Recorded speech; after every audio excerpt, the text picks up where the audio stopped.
A photographer who I have great admiration for, Mr. Paolo Rovesci. Yeah, amazing. I haven't worked loads with Paolo, and I don't think that's because of anything other than the fact that he's got no shortage of people who would happily work with him. I originally met him through Lucinda Chambers, and Lucinda rang up and said, look, I'm going to put you forward for this shoot with Paolo. It was in the countryside in England, and I think you'd be great for it, actually. And so they did. They let me do it. I was really nervous because it was Vogue.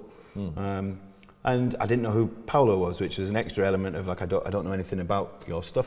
It was all daylight stuff that we shot there, so it was a fairly normal fashion shoot. And Lucinda's styling, she has a certain way of doing things, a real unique way, and it looked kind of great.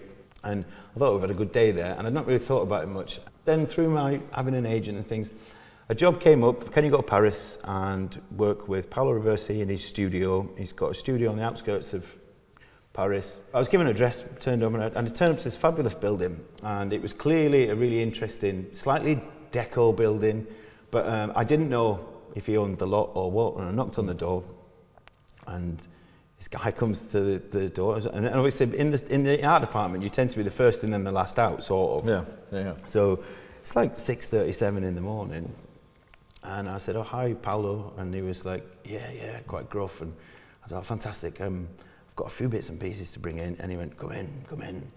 To be honest, it felt a bit like what I was doing was do as an Irving Penn studio thing, you know, sort of canvassy backdrop, nice old wooden floor that already happened to be there. Yeah. And in my head, I'm thinking, yeah, this is what these guys want. I don't, you know, we'll see, and hopefully it'll be all right. And Paolo kept popping in and going, are you all good? And I'd be like, yeah, is this so? And he was like, yeah, fine.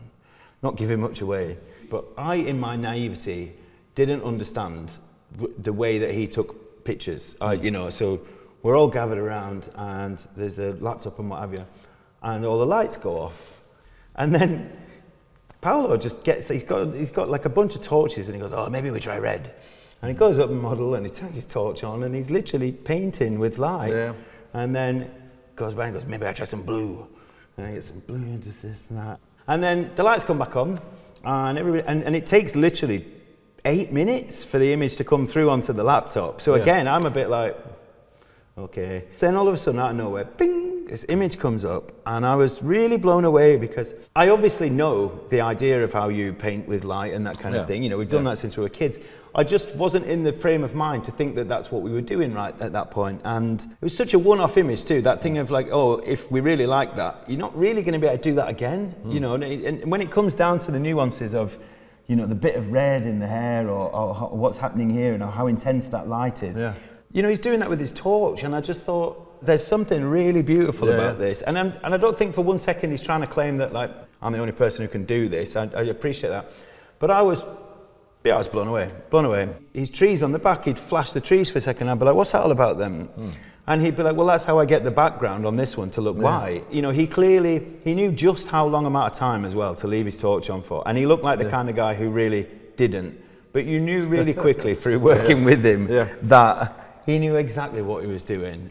He was a gentleman. He was nothing but kind to me. He didn't say a lot, but what he did say was all really nice. It was really important to him that you had a good day.